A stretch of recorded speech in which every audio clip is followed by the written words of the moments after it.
দর্শক, ঈদের বিশেষ ZSRM presents meet the people আপনাদের সবাইকে স্বাগত জানাচ্ছি। আমি জান্নাতুন নাইম। আজকে আমরা কথা বলবো বাংলাদেশের তথ্য প্রযুক্তি খাত নিয়ে, বিশেষ করে সফটওয়্যার ডেভেলপমেন্ট সেক্টরটি নিয়ে, এবং এজন্য আজকে আমাদের আমন্ত্রণে সাড়া দিয়ে স্টুডিওতে আছেন রয়সুল কবির, সিইও এবং কো-ফাউন্ডার ব্রেন স্টেশন 23। জনাব রয়সুল কবির, আপনাকে ঈদের শুভেচ্ছা এবং স্বাগত আমাদের স্টুডিওতে আজকে সময় দিচ্ছেন। এবং দর্শক, আমার সাথে আরও রয়েছেন সিইও অ্যান্ড কো-ফাউন্ডার ইনুমেন্ট মঞ্জুরুল আলম মামুন। জনাব মঞ্জুরুল আলম মামুন, আপনাকেও স্বাগত এবং ঈদ মোবারক। কেমন আছেন? ভালো। আমিও ভালো আছি। ঈদের এই সময়টায় যে আমাদেরকে আপনাদের ব্যস্ততম সময় থেকে সময় দিলেন, এই জন্য আপনাদের দুজনকে অসংখ্য ধন্যবাদ। আলোচনাটা রয়সুল ভাইকে দিয়ে শুরু করতে যাচ্ছিলাম। তা আমি আপনাদের ওয়েবসাইট দেখলাম আপনারা মোবাইল অ্যাপ থেকে শুরু করে অগমেন্টেড রিয়ালিটি, ভার্চুয়াল রিয়ালিটি, মানে বেশ অনেক কিছু নিয়ে সফটওয়্যার সলিউশন তো আছেই, সেখানে সাইবার সিকিউরিটি একটা পার্ট থাকছে। মানে কেউ যখন আপনাদেরকে জিজ্ঞাসা করে যে ব্রেন স্টেশন 23 আসলে কি ধরনের প্রতিষ্ঠান, আপনারা কি উত্তর দেন? So Brain Station software development related, মানে মোটামুটি যে কোনো ধরনের কাজই আমরা করি, বাট আমাদের মেইনলি কাজগুলো কয়েকটা সেগমেন্টে ভাগ করা। যেমন একটা হচ্ছে যে স্টাফ অগমেন্টেশন, যে আমরা মান্থলি কন্ট্রাক্টে ক্লায়েন্টের সাথে প্রজেক্টে কাজ করা, এরকম কাজ করি। একটা হচ্ছে যে আমরা ওয়ালেট সিস্টেমে কাজ করি, ফিনটেকে আমাদের ভালো ক্যাপাবিলিটি আছে। ই কমার্সে কাজ করি, ই কমার্সে আমাদের খুব ভালো ক্যাপাবিলিটি আছে। আর এর বাইরে অগমেন্টেড রিয়েলিটি, ভার্চুয়াল রিয়েলিটি এবং বিভিন্ন সলিউশন। আমাদের প্রথম ক্লায়েন্ট ছিল কানাডার একটা ক্লায়েন্ট, কানাডা টরন্টোর। তারা এখনও আমাদের ক্লায়েন্ট। সো ওদের এক্সাম্পলটা দিই যে আমরা মানে তাদেরকে এত হ্যাপি করতে পেরেছি যে 19 বছর ধরে আমরা একসাথে কাজ করছি। মামুন ভাই, আপনাদের প্রতিষ্ঠানটা সম্পর্কে যদি একটু বলতেন, যে ইনুমেন্টের যাত্রাটা শুরু কিভাবে হলো, কত সালে শুরু করলেন আপনারা? আমরা এই তো অ্যারাউন্ড 2.5 বছরের মতো হয় শুরু করলাম। সো আমরা কাজ করি আপনার এআই, আর্টিফিশিয়াল ইন্টেলিজেন্স ডেভেলপমেন্ট নিয়ে, typical web and mobile development of course there. আর ওই তো দুইটা তো মডেল, একটা হচ্ছে স্টাফ অগমেন্টেশন, যেটা হচ্ছে যে আপনার বিদেশে কোনো কোম্পানি, বিদেশি ধরেন এই যে বাংলাদেশে যেভাবে উবার পাঠাও আছে, বিদেশে তো এরকম কোম্পানি আছে। সো চিন্তা করেন যে আমি একটু জাস্ট স্টাফ অগমেন্টেশনটা কি বোঝানোর জন্য, যেহেতু পাবলিক অডিয়েন্স আপনাদের বোঝানোর জন্য, যে সো এই যে কোম্পানিগুলো দেখেন, এদের হয়তো বা ধরেন পাঠাও বা বিকাশ, এখানে কত ধরেন 100 ইঞ্জিনিয়ার্স লাগে। তো বিদেশে খেয়াল করেন যে এরকম 100 ইঞ্জিনিয়ার্স কোয়ালিফাইড এবং কস্ট দুটাই তো ওদের জন্য ইস্যু। ওইখানে আমরা একটা মেজর সাপোর্ট দিই। ধরেন ওইখানে ধরেন ওদের 10 জন বা 20 জন ইঞ্জিনিয়ার আছে, বাকি 60 জন হোক বা 10 জন হোক ইঞ্জিনিয়ার, তখন ওরা ঢাকা অফিস থেকে কাজ করে। সো ওরা মানে প্রাইমারিলি আমরা কি দুইটা সমস্যার সমাধান করি। একটা হচ্ছে কোয়ালিটি এরকম একটা জিনিস, এইটা this is gap in everywhere, this can be gap in USA, Canada, Bangladesh. So quality engineer সব জায়গাতেই সমস্যা। তাহলে তার যে একটা কোয়ালিটি ইঞ্জিনিয়ার পাওয়ার যত রকমের কঠিন সমস্যাটা, সেটা তারা আমার সমাধান করে দিচ্ছে, ইজিলি আমার থেকে পাচ্ছে। এবং সফটওয়্যার ইঞ্জিনিয়ার মনে হয় পাওয়া একটু বেশি ডিফিকাল্ট। জি, একমত আপনার সাথে। সেটা কারণ আছে, গল্প বড় হবে, পরে আসতেছি। আর সেকেন্ড প্রবলেমটা সমাধান করি, সেটা হচ্ছে ধরেন ওইখানে একটা লোক রিক্রুট করতে তাকে কত লাগে, ধরেন 8,000, 10,000, 15,000 বা 20,000 মান্থলি। তো সেইটা তো আর আমাদের এখানে অত লাগতেছে না। সো এইটাই। তারপর রিক্রুটমেন্টের বাইরে তো আরো অনেক খরচ আছে, সেগুলো লাগতেছে না। দেশের প্রতিষ্ঠানগুলোকেও কি আপনারা সফটওয়্যার সলিউশন দিচ্ছেন? আমরা বিকাশের সাথে কাজ করি। বিকাশে আমাদের বড় একটা টেকনিক্যাল টিম কাজ করে, জাভা ইঞ্জিনিয়ারিং টিম কাজ করে ওইখানে আমাদের। আচ্ছা, বিকাশের টিম আছে, সাথে আমাদের টিম কাজ করে বিকাশে। আর বাকি যা আছে সব দেশের বাইরেই কাজ। হ্যাঁ, প্রাইমারিলি আমরা বাইরেই ফোকাস, বাইরে বেশি করি। আপনাকে যদি স্পেসিফিক্যালি বলতে গেলে, আমাদের প্রাইমারি মার্কেট হচ্ছে অস্ট্রেলিয়াতে, and also we have in some part of the Europe and also Japan. আচ্ছা, আমি একটু রয়সুল ভাই আপনার কাছে জানতে চাচ্ছিলাম, মানে শুরুটা যেহেতু বলছেন যে অ্যারাউন্ড 2006 এ হলো, তো শুরুর যাত্রাটা কিরকম ছিল? মানে আমার খেয়াল আছে, আমি নিজেও আসলে একজন প্রকৌশলী, কিন্তু আপনাদের মতো সফটওয়্যার ইঞ্জিনিয়ার না। তো আমার একটা কোর্স করতে হয়েছিল জাভার, একদম বেসিক কোর্স, এবং সে এক কোর্স করতে যে মোটামুটি অবস্থা খারাপ আমাদের সবারই হয়।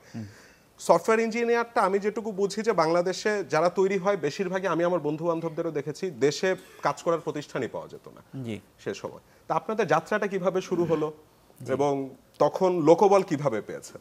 জি, সো শুরুতে আমরা দুই জায়গা থেকে আসলে কাজ পাচ্ছিলাম। একটা হলো যে আমি স্টুডেন্ট অবস্থাতে ল্যাটিটিউড 23 কাজ করতাম, ওখান থেকে কানাডার কাজটা পেয়েছি, এবং আমি তখন ফ্রিল্যান্সিং করতাম। তো ফ্রিল্যান্সিং বিভিন্ন সাইট ছিল, গেটের ফ্রিল্যান্সার। এটা কোন সালের ঘটনা বলছেন? এটা 2006 সালে, 2005-6 দিকে আর কি। তো শুরুতে আমি যখন ফ্রিল্যান্সিং করতাম 2005-এ, তখন আমি গেটের ফ্রিল্যান্সার থেকে আর কি কিছু কাজ পাই, জার্মান একটা ক্লায়েন্টের, অস্ট্রেলিয়ার একটা ক্লায়েন্টের। সো এগুলো নিয়ে কাজ করা। তো ইন্টারেস্টিং ব্যাপার যেটা যে তখন আসলেই সফটওয়্যার ডেভেলপার কম ছিল এবং আমাদের যেহেতু নতুন কোম্পানি সফটওয়্যার ডেভেলপার জোগাড় করাটা একটা বিগ চ্যালেঞ্জ ছিল আর কি। তো আমার ফোন দিয়ে আর কি রিকোয়েস্ট করা লাগতো, মানে কাস্টমারদেরকে যেভাবে করে সেল করার চেষ্টা করা লাগে সেভাবে করে সফটওয়্যার ইঞ্জিনিয়ারদের কাছে আমাদের কোম্পানির সার্ভিস সেল করার চেষ্টা করতাম যে আমাদের কোম্পানি একটা ভালো কোম্পানি, রিলায়েবল কোম্পানি, প্লিজ আমাদের কোম্পানিতে কাজ করেন, এরকম আর কি। সো এরকমভাবে আর কি আস্তে আস্তে গ্রো করা। এরকম হতো যে আমাদের যেহেতু ওরকম আগে ব্র্যান্ড ছিল না, দেখা যেত যে আমাদের কোম্পানিতে জয়েন করার কথা বলে তারপরে অন্য কোম্পানিতে জয়েন করে ফেলতো, আমরা ইয়াতে হতাম। সো এই সব জার্নির মধ্যে দিয়ে আর কি আস্তে আস্তে আগানো আর কি। তো তখন সফটওয়্যার ইঞ্জিনিয়ার কম থাকার ফলে সিলেকশন করাটা খুব চ্যালেঞ্জিং ছিল, এখনও চ্যালেঞ্জিং, কারণ এখন দেখা যায় যে অনেক software engineer but quality people পাওয়াটা চ্যালেঞ্জিং। তো আমরা বিভিন্ন প্রসেস তৈরি করেছি যাতে আমরা টপ প্রায় 1% ট্যালেন্ট আর কি আমরা হায়ার করতে পারি আর কি। সো এরকম আর কি। তো আমরা যেমন ফ্রিল্যান্সিং কাজ করতাম এবং বিভিন্ন আমাদের একটা ভালো কাজের লিস্ট ছিল এনআরবি ফ্রেন্ডদের কাছ থেকে আর কি। দেখা যেত যে বিদেশে কেউ ভালো একটা জব করছে, তো সে হয়তো বা জানে যে তার কোম্পানিতে একটা নিড আছে, তখন আপনার সাথে কন্ট্যাক্ট করতো এবং আমরা তখন আর কি আমরা একটা রেভিনিউ শেয়ারিং বেসিসে কাজ করতে পারতাম। সো এখনও ইনফ্যাক্ট এনআরবি একটা ইম্পর্টেন্ট ফ্যাক্টর, যে বিকজ ইন্টারন্যাশনালি তো মানে কাজ পাওয়াটা অনেক চ্যালেঞ্জিং। সো এনআরবিরা যখন ডোর ওপেন করে দিচ্ছে তখন একটা বড় কোম্পানিতে একটা ভালো কাজে ঢোকা যায় আর কি, না হলে চ্যালেঞ্জিং হয়ে যায় আর কি। মামুন ভাই, আপনার গল্পটা একটু শুনতে যাচ্ছিলাম, আমি শুনছিলাম তো রইসুল ভাইয়ের গল্পটা। আপনার শুরুটা তো ইনুমেন্ট দিয়ে নিশ্চয়ই না, মানে একটু আগের থেকে জানতে চাচ্ছিলাম। Thank you. সো মানে পার্থক্য দিয়ে বলি রাইসুল ভাইয়ের সাথে আমার, রাইসুল ভাই হচ্ছে যে মানে বাই বর্ন বিজনেস আর কি, মানে উনি লেখাপড়া শুরু করেই বিজনেসে ঢুকে গেছেন আর কি, ঠিক আছে? হ্যাঁ। সো আর আমার গল্পটা হচ্ছে I was in a profession for long in this profession. হ্যাঁ। সো আমি বাংলাদেশের ওয়ান অফ দ্য মোরলেস টপ, হ্যাঁ, সো টপ সফটওয়্যার কোম্পানি, নাম ছিল জাক্সারা, ওইটার সিটিও অ্যান্ড হেড ছিলাম বাংলাদেশে। সো ওইটা আমেরিকান ভার্জিন এভিস্ট কোম্পানি। সো আমরা ওইখানে শুরু করি অ্যারাউন্ড মেবি 2003 বা 2004-এ। সো ওইটা প্রায় 3-4 জন ইঞ্জিনিয়ার নিয়ে শুরু করি, দেন ইট কেম টু অ্যারাউন্ড 100, ঠিক আছে? এবং আমরা ইউএসএর বেশ বড় বড় ক্লায়েন্টদের জন্য কাজ করি, like Comcast, George Mason university, BBC, অনেকগুলো বড় বড় বিগ অ্যান্ড কমপ্লেক্স সলিউশনস নিয়ে কাজ করি।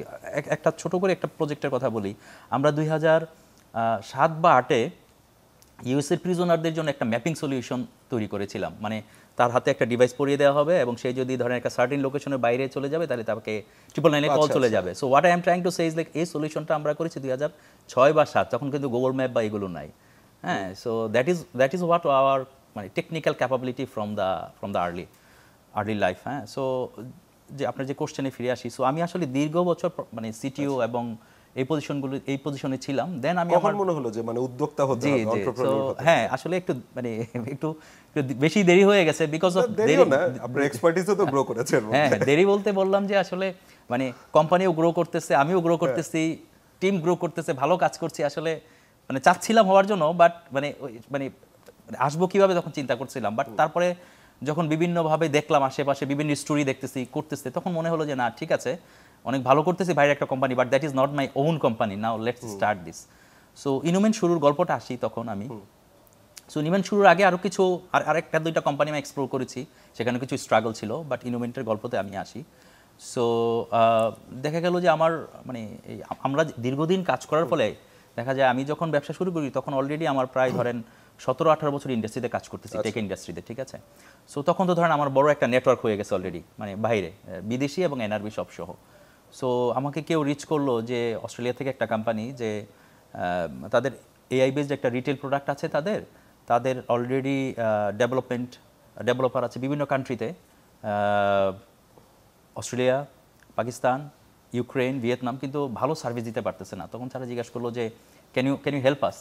তো তখন আসলে আমি জাস্ট তখন কোম্পানিটা শুরু করেছি। সো ইট ওয়াজ মানে very good opportunity for me, যে তখন আমি বললাম যে হ্যাঁ, কতজন লাগবে তোমার? তখন ওরা বললো যে না, তুমি দুইজন ইঞ্জিনিয়ার দাও আমাকে, শুরু করি আমরা, if it is good then will increase more. So মাশাআল্লাহ, ধরেন আমরা সেই 2 জন থেকে শুরু করেছিলাম, প্রায় 2.5 বছর হয়।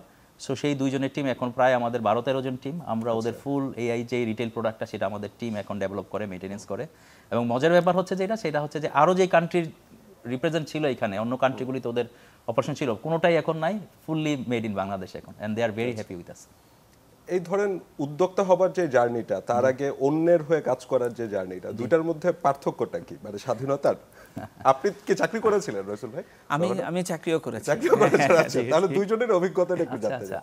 আমার অভিজ্ঞতাটা অন্য কারোর সাথে যাবে কিনা জানি না, বাট মানে আমার পার্সোনাল ফিলোসফিগুলো ভিন্ন। তো আমি যখন জব করেছি যেটা সিটিও ছিলাম, মানে ওটা তো মানে ওনাররা ছিল আমেরিকান, আচ্ছা। সো পুরো কোম্পানিটা আমি এখানে ম্যানেজ করেছি। সো আমি বলবো যে আসলে আমি আমার নিজের কোম্পানি হলে যা হলো তাই করেছি আর কি। বাট অফকোর্স তারপরে আসি, অফকোর্স ফ্রিডম ইজ দেয়ার।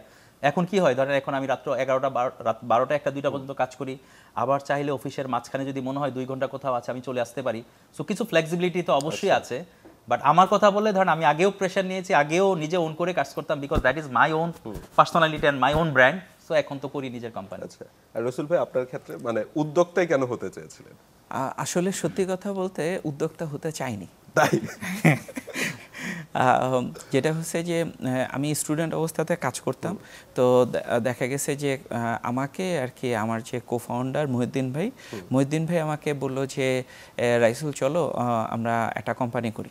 তা আমি তখন ইলেকট্রিক্যালে গ্র্যাজুয়েশন করছি, আমি চিন্তা করলাম যে ইলেকট্রিক্যালে তো ভালো জব। তো তখন ভাইয়া ইনফোসিসের একটা স্টোরি শেয়ার করলেন।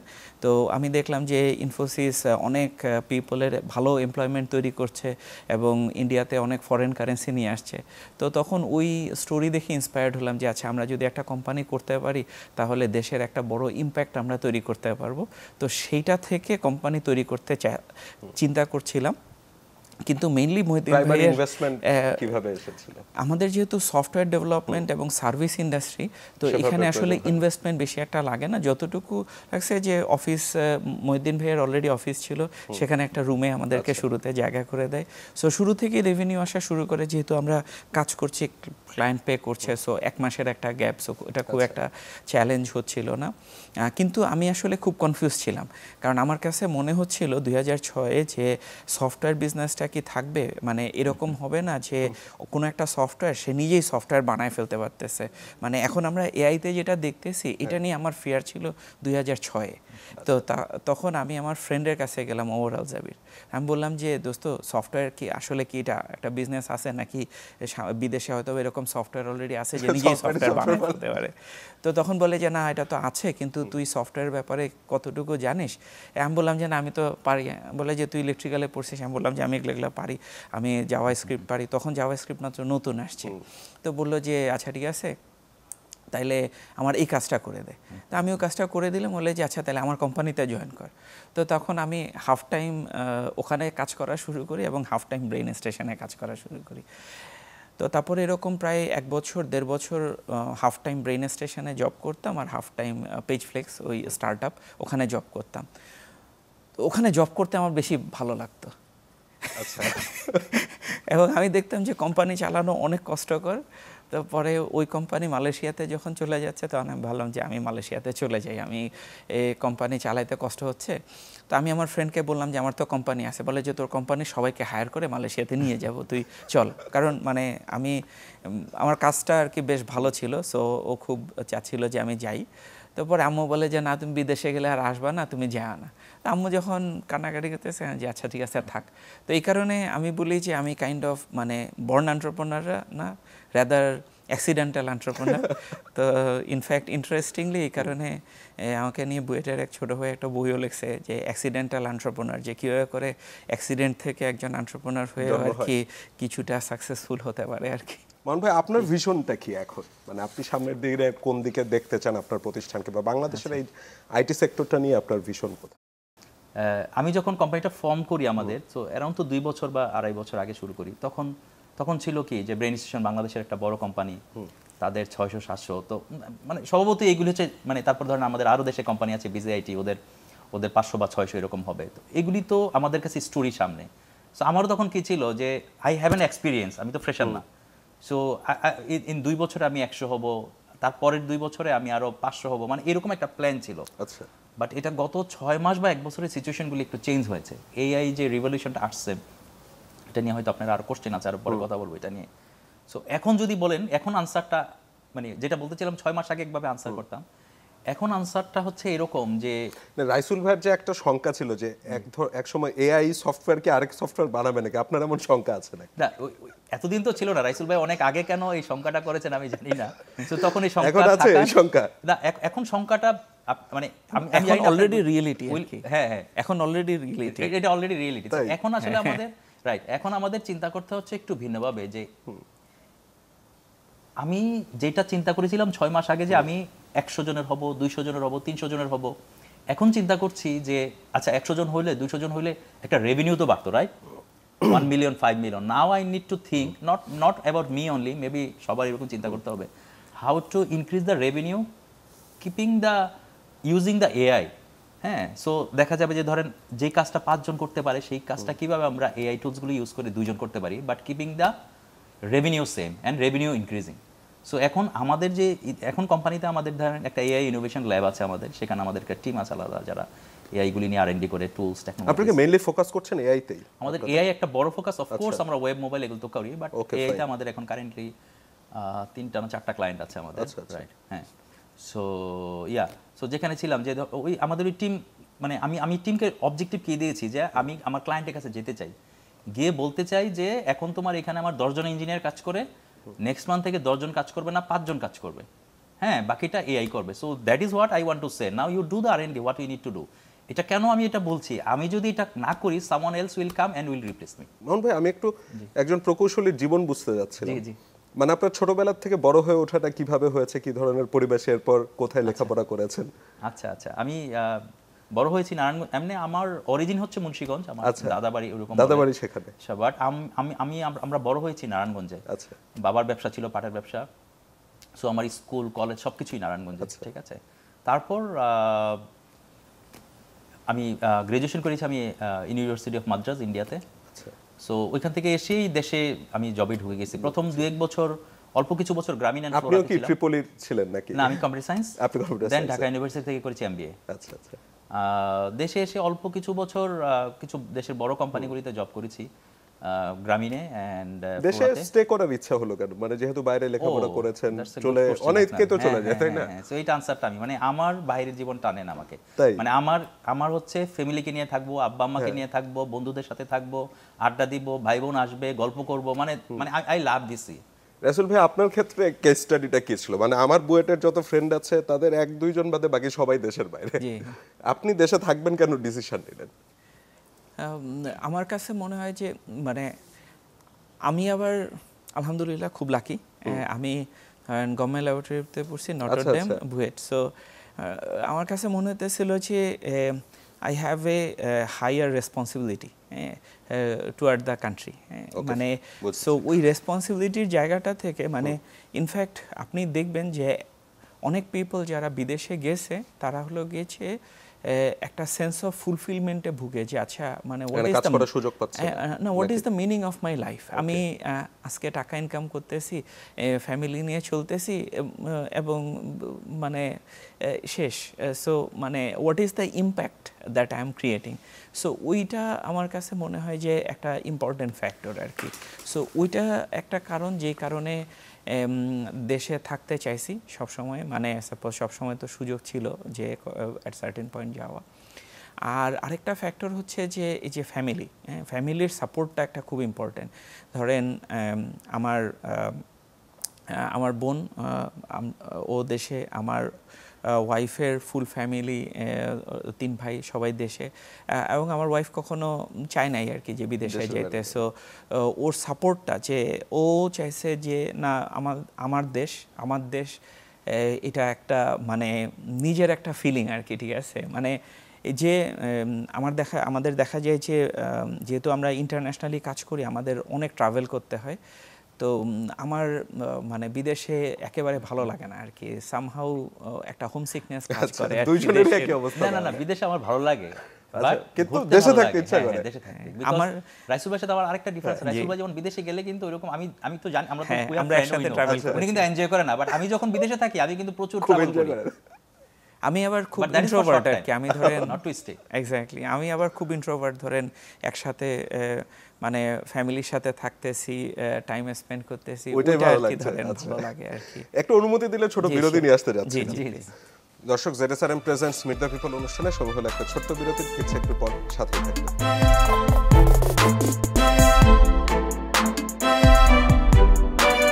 দর্শক, ZSRM প্রেজেন্টস ঈদের বিশেষ মিট দ্য পিপলে বিরতির পর আবার আপনাদেরকে স্বাগত জানাচ্ছি। আমাদের সাথে আমরা কথা বলছিলাম তথ্য প্রযুক্তি খাত নিয়ে, এবং আমাদের সাথে এই মুহূর্তে স্টুডিওতে রয়েছেন ব্রেন স্টেশন 23 এর সিইও এবং কো-ফাউন্ডার রাইসুল কবির, এবং রয়েছেন ইনুমেন্টের সিইও এবং কো-ফাউন্ডার মঞ্জুরুল আলম মামুন। মামুন ভাই এবং রাইসুল ভাই, বিরতির পর আবারও আপনাদেরকে স্বাগত। আপনাদের ব্যক্তিগত জীবন নিয়ে অনেক আলাপ আলোচনা হয়ে গেল। মামুন ভাই, একটু আপনার কাছে চলে আসতে যাচ্ছিলাম। আমি আপনার সাথে কথা বলতে যে বুঝতে পারলাম যে আর্টিফিশিয়াল ইন্টেলিজেন্স আপনার খুব প্রিয় একটি বিষয় মনে হচ্ছে আমার কাছে। তো বাংলাদেশে আর্টিফিশিয়াল ইন্টেলিজেন্স, বাংলাদেশের কথা আছে আমি বাদই দিলাম, মানে ওয়ার্ল্ডে আর্টিফিশিয়াল ইন্টেলিজেন্স অনেক বেশি, ওই যেটা বলছেন যে আপনারা এখন চেষ্টা করেন 5 জনের কাজ 2 জনে নামিয়ে আনতে, তো মানুষজন তো চাকরি ছাড়া হয়ে যাবে, তখন কি হবে? আচ্ছা, গুড কোশ্চেন। ইন্টারেস্টিংলি এটা যখন কম্পিউটার ইনভেন্ট হয় তখনও বলেছিল আসলে যে এত কম্পিউটার আসতেছে, টাইপিস্টদের কি হবে, এরকম কোশ্চেন হতো, বাট তা কিন্তু হয়নি। নতুন নতুন কর্মসংস্থান আসলে তৈরি হয়েছে। হাউএভার এআই এর ক্ষেত্রে এটা নিয়ে আবার বলা হয় যে আগে হয়েছে বলতে এবার হবে কি হবে না, এইটা নিয়ে মনে হয় একটা, আমার মনে হয় যে ইয়েস আর নো, রাইসুল ভাই জায়গা থেকে আনসার করবেন আবার, আমার মনে হয় 2 জায়গাতেই আছে এখন, ইয়েস আর নো। সো আমি 2 জায়গাতে একটু বলার চেষ্টা করি। ইয়েস কিভাবে হতে পারে সেটা আমি একটু বলি, যে কিভাবে আমি আমাদের এরিয়াটা বলি। সে এই যে আপনাদের এখন এই কোম্পানিটাতে আপনাদের আমি ওই যে ইডি সাহেব ওনাদের তো রুমে বসলাম, কিছু গল্প গুজব শুনলাম, এর থেকে বা ইভেন মানে এটা আমরা জানিও যে আসলে তো সব জায়গায় তো এখনো এআই ইউটিলাইজেশন ভাবে হয় না এখনো, রাইট? সো প্রতিটা কোম্পানিতেই কিন্তু নতুন নতুন রিকোয়ারমেন্ট আসবে। যেমন ধরেন আমি যদি বলি, ধরেন কোনো কোম্পানি ধরেন অনেক কাস্টমার আছে, অনেক কোম্পানি ধরেন পাঠাও, বিকাশ বা যে কোনো কোম্পানিরই, হ্যাঁ, আপনাদের তো ক্লায়েন্ট আছে যারা দেখে। সো কেন ক্লায়েন্টগুলি চলে যাচ্ছে, তাই না? মানে মানে চানরি যেটা বলে। সো এই যে কাস্টমার ডাটাটাকে অ্যানালাইসিস করে বের করা, আচ্ছা, যে কেন চলে যাচ্ছে, তাহলে এইটা যদি আপনি জানেন তাহলে কি করতে পারবেন, সে যাওয়ার আগে আপনাকে কিন্তু তাকে ট্রিটমেন্ট দিতে পারবেন। সে রাইসুল ভাই মানে সে ধরেন কোনো একটা সাবস্ক্রিপশন নিত, সে আপনি কোনোভাবে তারে ট্রেস করতে পারলেন, তার কোনো বিভিন্ন বিহেভিয়ার ধরে যে সে চলে যেতে পারে, তখন কিন্তু তাকে আপনি একটা ফ্রি সাবস্ক্রিপশন দিতে পারেন, 3 মাস ফ্রি এক্সটেন্ড করতে পারেন। সো দেখেন, মানে what I am trying to say is like এইরকম ইউজ কেস কিন্তু সব বিজনেসে আসবে, আর যখনই আসবেই আসতে বাধ্য। এখন যখনই আসবে তখন কিন্তু মানে আমাদের মতো ইঞ্জিনিয়ারদের বা আমাদের মতো টেক কোম্পানিগুলোর কাছে আসার কথা, কাজ করার কথা। So that is an opportunity. আমি পজিটিভ সাইড বলছি যে নতুন নতুন অপরচুনিটি তৈরি হবে। সো আমাদের একটা ক্লায়েন্ট থেকে আমি বললাম হয়তো বা 10 জন থেকে 5 জন চলে আসবে, কিন্তু ক্লায়েন্ট তো বাড়বে, সেই হিসাবে আমাদের বিজনেস গ্রো করার কথা। That is positive side of the story. And the other side of the story is like আমরা যেটা বলছি যে 10 জনের কাজ 5 জন করতে পারবে, 2 জন করতে পারবে, মানে এইটা এখন আসলে কতজন করতে পারবে, কত এফিশিয়েন্টলি করতে পারবে। হ্যাঁ, কোড জেনারেট করতেছে এআই, বাট সেগুলিকে কিন্তু আবার রিফ্যাক্টরও করতে হচ্ছে। হ্যাঁ, এবং সেই যে এখনো 100% বুলেট প্রুফ পারছে না, এটা নিয়ে কিন্তু কনফিউশন আছে। So what I am trying to so, এই যে একটা রেভলিউশন চলতেছে এখন, ওরা আসলে কি পরিমাণ অটোমেশন আনতে পারবে, কি পরিমাণ ইঞ্জিনিয়ারদের কাজ কমাতে পারবে, এইটার উপর ডিপেন্ড করে আসলে আমাদের ফিউচারটা আসলে কি পরিমাণ কমবে বা বাড়বে। বাট অপরচুনিটি মানে অনেক, আমি 2 জায়গাতে এখন পর্যন্ত আমি দেখি যে অনেক হোপফুল হওয়ার ব্যাপার আছে, আবার কিছু চিন্তারও ব্যাপার আছে। That is what I will say. But আনসারটা আসলে আরেকটু সময় দিবে আমার মনে হয়, আমরা মনে হয় এখনো বলতে পারবো না পুরো আনসারটা। আমরা এখন বাংলাদেশে কি ধরনের এআই এর কাজ হচ্ছে, এবং এআই এর কাজটা মানে বাংলাদেশের কতটা প্রতিষ্ঠান এআই নিয়ে কাজ করতে যাচ্ছে বা আপনাদের কাছে ডিমান্ড দিচ্ছে, এবং বাইরের কি রকম প্রতিষ্ঠান করছে? জি শিওর। সো আমরা যেমন এআই নিয়ে কাজ করতেছি প্রায় 7-8 বছর ধরে আর কি, এবং আমরাও মাউন্ট ভাইয়ের মতন আমরাও একটা এআই ল্যাব করেছি। কি ধরনের এআই এর কাজ করে থাকেন? আচ্ছা, আমরা যেমন সাপোজ এখন থেকে 7-8 বছর আগে আমরা যেটা করছি যে বিভিন্ন ন্যাচারাল ল্যাঙ্গুয়েজ প্রসেসিং এর কাজ করা, বলতে কীরকম যে সাপোজ আমরা জার্মানির জন্য একটা কাজ করেছি যে ডক্টরদের যে বিভিন্ন আপনার রিসার্চ পেপার থাকে, এই রিসার্চ পেপারগুলো পড়ে এগুলাকে অ্যানালাইসিস করে সামারি করে রাখা, যাতে ডক্টরদের কোনো কোয়েশ্চেন থাকলে খুব সহজে অ্যান্সার করতে পারে এবং রেফারেন্স দিতে পারে।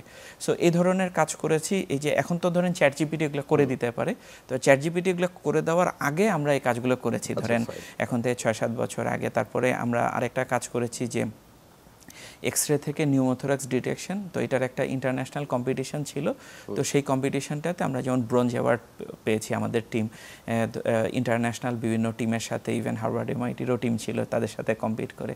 সো এরকম আমরা এআই নিয়ে অনেক দিন ধরে ইনভেস্ট করছি, ধরেন বসুন্ধরা যেমন একটা কমিউনিটি, এরকম ইউএসএতে বিভিন্ন কমিউনিটি আছে, এই কমিউনিটি ম্যানেজমেন্ট সফটওয়্যারটা আমরা বানিয়েছি। তো এই কমিউনিটি ম্যানেজমেন্ট সফটওয়্যারের একটা পার্ট হচ্ছে যে কন্টিনিউয়াস ভিডিও ফিড অ্যানালাইসিস করা এবং দেখা যে কোথাও কোনো রিস্ক হচ্ছে কিনা, কেউ কোনো ফায়ার আর্ম নিয়ে ঘুরছে কিনা, বা কোথাও সাপোজ আগুন ধরে গেছে কিনা, তো তখন ওখানে সিকিউরিটি পিপল কুইকলি পাঠানো। সো এই যে ধরেন ভিডিও অ্যানালাইসিস, এই ধরনের এআই কাজ করা হয়েছে। সো বিভিন্ন রকম, এখন রিসেন্টলি যেমন একটা প্রজেক্ট করছি এরকম যে ধরেন অ্যাডভার্টাইজমেন্টের জন্য তো স্টোরি বোর্ড তৈরি করা লাগে। সো এই স্টোরি বোর্ডটা অটোমেটিক সে তৈরি করে দিবে, যে আপনি ইনস্ট্রাকশন দিলে সে বলে দিবে যে আচ্ছা এই ছবি থাকবে, এরকম এরকম ভিডিও আসবে, এই সাউন্ড আসবে, সে তাকে বললে তখন সে আবার এআই দিয়ে সাউন্ড জেনারেট করে নিয়ে আসবে। সো এরকম ধরনের বিভিন্ন, সো ইন্টারেস্টিং ব্যাপার যেটা, সেটা হচ্ছে যে অনেকে মনে করছে যে বাংলাদেশের কোম্পানিগুলো এআইতে কতখানি রেডি। যেসব কোম্পানি আসলে ইন্টারন্যাশনালি কাজ করছে তারা এআই এর আগ্রাসন বন্ধ করতে পারছে না, সেই কোম্পানিগুলো অটোমেটিক্যালি এআই দিয়ে কাজ করছে। ধরেন আমাদের কোম্পানিতে যদি বলি, আমাদের এআইতে আমাদের নিজেদের ট্রেন করা পিপল আছে 200-এর উপরে, 100-এর উপরে পিপল অলরেডি তাদের প্রজেক্টে এআই নিয়ে বিভিন্ন রকম কাজ করছে। এখন এআইতে ধরেন দুই ধরনের কাজ আর কি বেসিক্যালি হয়। একটা হতেছে যে একেবারে পিওর ডেটা থেকে অ্যানালাইসিস করে একটা রেজাল্ট তৈরি করা, যেমন ইউনিলিভারের কাজটা। এই ধরনের কাজগুলো একটু কম থাকে তার কিন্তু এখন অনেক বেশি হচ্ছে। আগে যেমন আমরা এই কাজগুলো পাইতাম না, এখন যেমন সবাই এই কাজগুলো চাচ্ছে, বিকজ সবাই এগুলো চিন্তা করতে পারছে, আগে এগুলো চিন্তা করতো না। কিন্তু যাদের কাছে ডেটা আছে তারাই শুধু এই কাজগুলো করতে পারছে, এই কাজগুলো কম। বেশি কাজ যেটা, সেটা হচ্ছে কি যে এক্সিস্টিং এআই মডেল ইউজ করে সাপোজ এজেন্টিক এআই ডেভেলপ করা, সাপোজ মাল্টিপল মডেল কম্বাইন করে একটা ভ্যালু ডেলিভার করা, যেটা বললাম যে সাপোজ একটা স্টোরি বোর্ড ফুল তৈরি করা। এখন স্টোরি বোর্ড ফুল তৈরি করা এটা কিন্তু একটা মডেলের কাজ না। এটা ধরেন একটা মডেলকে বলতেছে যে এটার স্টোরি বোর্ডের কনসেপ্ট তৈরি করো, আরেকটা মডেলকে বলছে যে এই কনসেপ্টের জন্য একটা মিউজিক আমাকে দাও, বিকজ মিউজিকের জন্য আবার ওই মডেলটা হয়তো বা ভালো কাজ করে না, আরেকটা মডেল ভালো কাজ করে। এই মডেলগুলো অপটিমাইজ করা, এটা কোনোটা হয়তো বা আমি লোকাল সার্ভারে চালাবো, কোনোটা হয়তো বা আমি ক্লাউড থেকে নিব সাপোজ, বিকজ আমার হয়তো বা চ্যাটজিপিটির অ্যাডভান্সড এপিআই দরকার, তো আমি সেটা এপিআই থেকে নিব। কোনোটা হয়তো বা সিম্পল মডেল আমি লোকালি রান করে ফেলতে পারি। তো এই নলেজগুলো আর কি বেশি দরকার পড়ছে। সো আমি যেটা দেখি ফিউচারে যে সব ডেভেলপারকে এআই ডেভেলপার হইতে হবে। মানে এটা হচ্ছে হলো গিয়েছে ধরেন মানে খাবারে লবণ থাকার মতন আর কি, যে মানে এআই ছাড়া কাজ হবে না আর কি। মানে কিন্তু কেউ হয়তো বা এটার উপরে স্পেশালিস্ট, যে ওই যেটা যে সাপোজ একটা কারখানা থাকছে যে লবণ তৈরি করছে, কারণ লবণ তৈরি করার কারখানা কিন্তু কম, কিন্তু খাবারের মধ্যে কিন্তু লবণ না থাকলে হবে না। সো সবাইকে লবণ ইউজ করতে জানতে হবে। সো ফিউচার ইজ অ্যাবাউট যে জাভা ডেভেলপার উইথ এআই, এবং সেই জায়গাটাতে মোর হবে কি যে পিপলের আস্তে আস্তে বিজনেস সেন্স ডেভেলপ করতে হবে। সো এই জায়গাগুলো নিয়ে কাজ করতে হবে আর কি আমাদেরকে। যে এখন যেটা যে ডেভেলপার চিন্তা করে যে আমি অন্য কিছু করব না, আমাকে বলেন কি বানাইতে হবে আমি বানাই দিচ্ছি, বাট এটাকে আরেকটু নেক্সট স্টেপে চিন্তা করতে হবে, যে আমি চিন্তা করছি যে কি বানাইতে হবে, বিকজ এআই অনেকখানি কোড আসলে ফিউচারে করে দিবে, এখন অলরেডি দিচ্ছে, আমাদের পিপল অলরেডি ইউজ করছে। সো আমি যেটা দেখতেছি যে কোম্পানিগুলো, বাংলাদেশের যে কোম্পানিগুলো ইন্টারন্যাশনাল মার্কেটে কাজ করে, এরকম আমি একটা কোম্পানিও জানি না যাদের এআই টিম নাই, এরকম একটা কোম্পানিও নাই।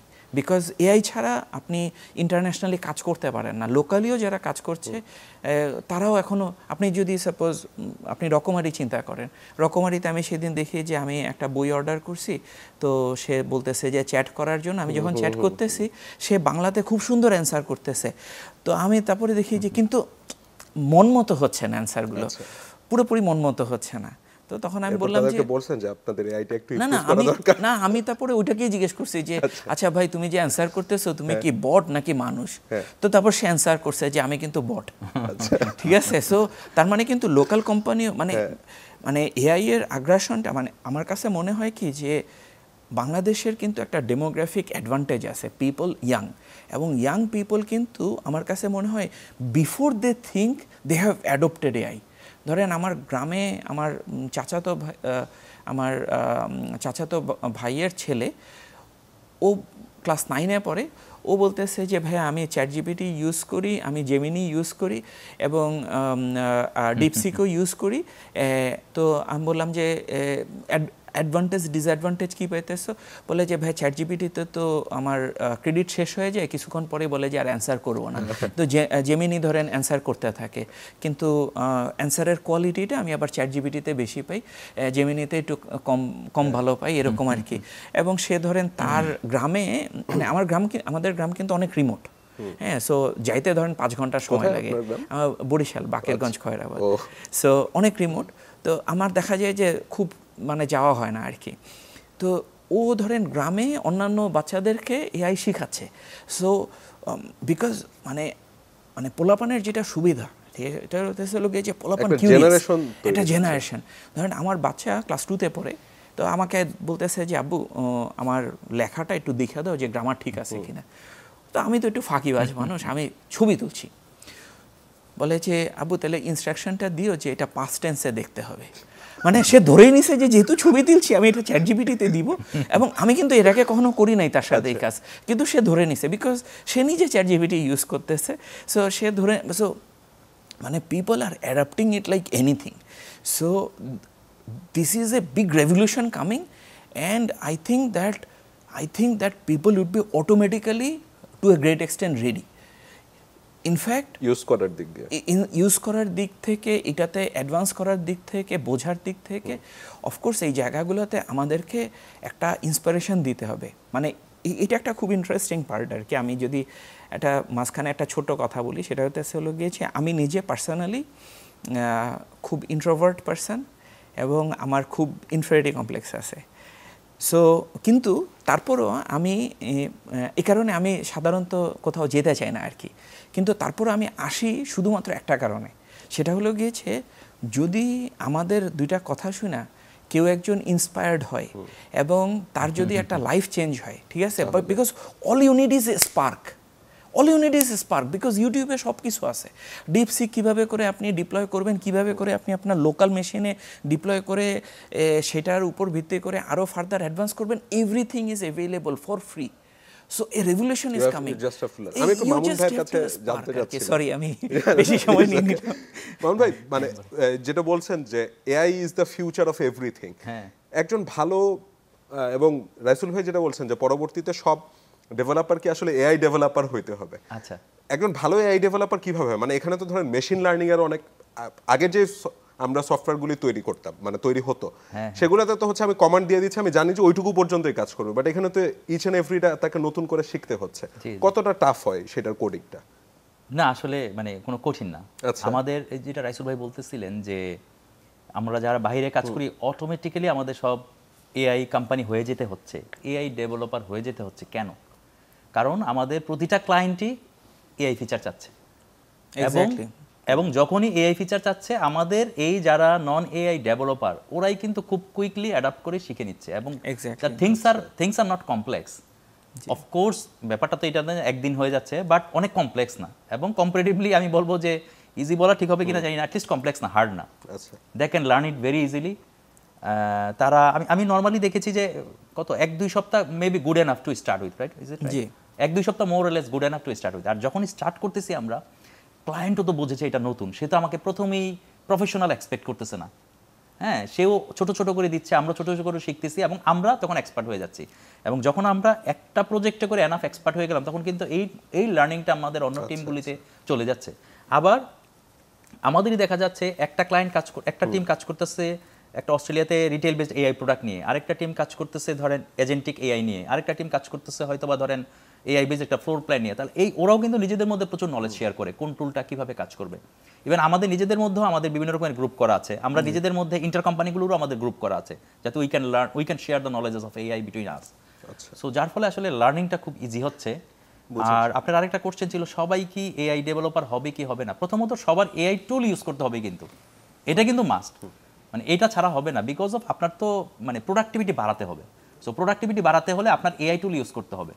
এখন এআই ডেভেলপার হবেন কি হবেন না সেটা হতেছে যে ইট ডিপেন্ডস, লাইক আমার মনে হয় যে সবাইকে এআই ডেভেলপার হতে হবে তা না, আমাদের তো প্রচুর টিপিক্যাল কাজ থাকবে, প্রচুর মোবাইল অ্যাপ থাকবে, ওয়েব ডেভেলপার মেবি সবার হতে হবে না, বাট সবার একটা ভালো ধারণা থাকতে হবে। ডিপেন্ডস, এখন ধারণাটা কি 20% হবে না 50%, কারণ ওর সাথে তো ওর ইন্টিগ্রেশনের ব্যাপারগুলি থাকবে, বুঝতে হবে ও কোথায় ছাড়বে, ও কোথায় ধরবে। ঠিক আছে, আমি একটা ব্যাপার বুঝতে যাচ্ছিলাম যে এই যে আমরা বলি যে ফ্রিল্যান্সিং করে এই হয়ে যাচ্ছে সেই হয়ে যাচ্ছে, বাইরের কাজগুলি আসলে কিসের ভিত্তিতে আমাদের দেশের প্রতিষ্ঠানগুলি পেয়ে থাকে?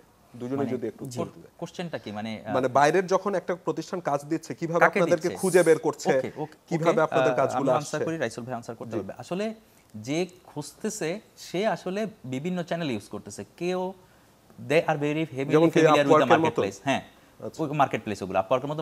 কারণ হচ্ছে ধরেন মার্কেটপ্লেসের উপর সে ডিপেন্ডেন্ট, তারা মার্কেটপ্লেসেই খোঁজে, তারা মার্কেটপ্লেসে রেটিং দেখে, এটা খোঁজে সেটা খোঁজে।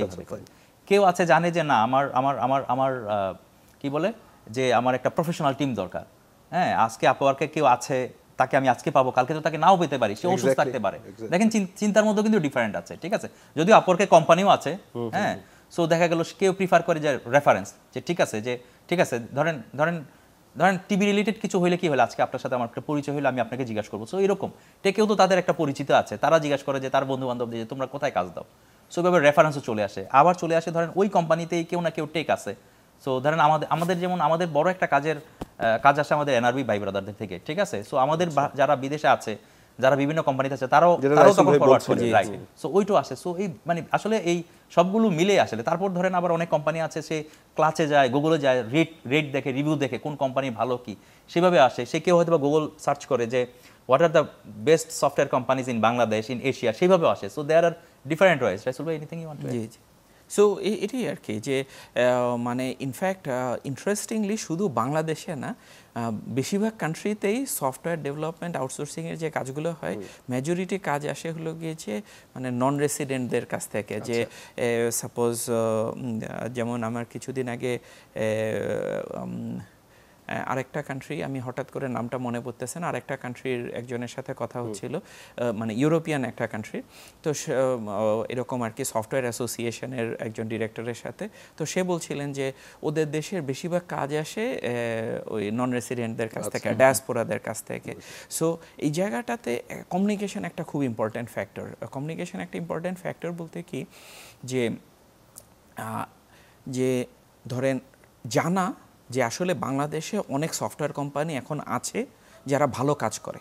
খুবই ইন্টারেস্টিং ব্যাপার হচ্ছে যে 5 বছর আগেও কিন্তু মানে অনেক সফটওয়্যার কোম্পানি ছিল না, বাট এখন অনেকগুলো ভালো ভালো সফটওয়্যার কোম্পানি আছে যারা ভালো কোয়ালিটির সফটওয়্যার ডেলিভারি করতে পারে। মানে বাংলাদেশের প্রতিষ্ঠান মানে সাইজে হয়তো ছোট, সবাই হয়তো বা ব্রেনস্টের মধ্যে বড় না, হ্যাঁ, কিন্তু অনেকগুলো সফটওয়্যার কোম্পানি এখন ধরেন তৈরি হয়েছে। বাংলাদেশের যে প্রতিষ্ঠানগুলি আছে তারা সব সময়, যেমন আমাদের চ্যানেলের যত সফটওয়্যার আছে সব আমরা বাইরে থেকে আউটসোর্স করি। তা আপনারা যখন মানে বাংলাদেশের টোটাল অ্যাড্রেসেবল মার্কেটটা কি পরিমাণ হতে পারে, কোনো আইডিয়া আছে নাকি? এবং বাংলাদেশের প্রতিষ্ঠানগুলো সব বাইরের থেকেই কেন সফটওয়্যার? আচ্ছা, সো এখানে ধরেন দুইটা ফ্যাক্টর আছে। একটা ফ্যাক্টর হচ্ছে যে আমরা যারা সফটওয়্যার কোম্পানি, আমরা কমিউনিকেট করতে ব্যর্থ হচ্ছি, ভালোভাবে কমিউনিকেট করতে ব্যর্থ বাংলাদেশের প্রতিষ্ঠানগুলোর সাথে। নাকি বাংলাদেশের প্রতিষ্ঠানের একটা এরকম টেন্ডেন্সি আছে 200 বছর যেহেতু ব্রিটিশ শাসনে ছিল। এক্স্যাক্টলি, ওইটাও আছে।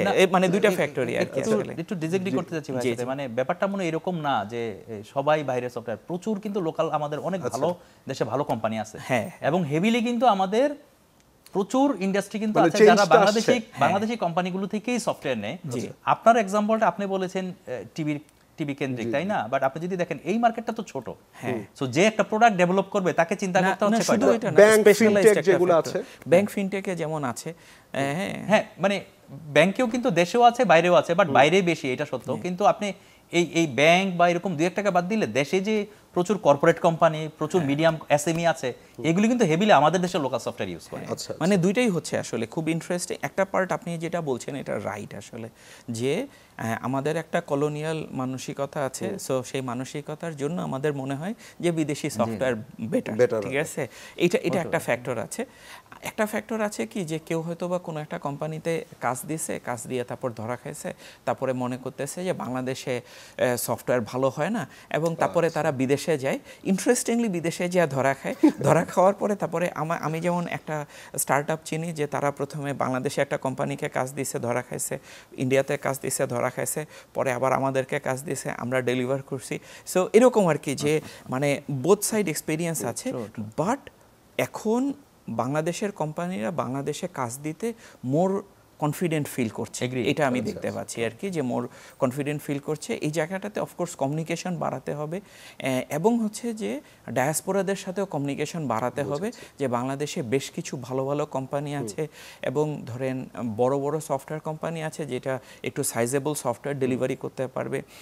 সো এই এক্সপিরিয়েন্সগুলো আসলে দরকার আর কি, এই নলেজ শেয়ারিংগুলো দরকার। এই জায়গাটাতে আসলে মিডিয়া হাউস হিসেবে আপনাদেরও আর কি একটা দায়িত্ব আছে, যে আপনারা, এবং যেই দায়িত্ব আপনারা পালন করছেন, যে আমাদেরকে ইনভাইট করেছেন, এবং এর মাধ্যমে আসলে ছড়ায় দেওয়া সম্ভব হচ্ছে যে আসলে বাংলাদেশে অনেক কোম্পানি আছে। রাসেল ভাই, আমি যেমন সিটি টাচ যখন আমি প্রথমবার ইউজ করলাম, আমার কাছে মনে হলো it is one of the finest innovation. স্বপ্ন নতুন অ্যাপটা ভালো হচ্ছে, ভাইরা বিকাশের সাথে কাজ করছেন।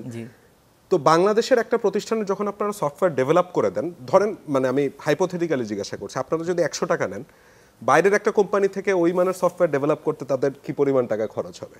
মাউন্ট ভাই, আপনি যদি উত্তর দিতেন। আচ্ছা, ঠিক আছে। সো মানে আমার আর রাইসুল ভাইয়ের উত্তরটা ডিফারেন্ট হবে, আমি নিজেও বলে দিই কেন। বিকজ অফ ধরেন আমি মোটামুটি ধরেন মানে সকল ক্লায়েন্টের সাথে কাজ করতে চাই না। আচ্ছা, যারা কোয়ালিটি সম্পন্ন, যারা আসলে ভ্যালু দিবে এবং কাজে রাইট ভ্যালু দিবে, তারা। রাইসুল ভাইকে আমি মনে হয় দেখেছি, রাইসুল ভাই ধরেন আবার মোটামুটি অনেক ক্লায়েন্টের সাথে কাজ করতে চায়।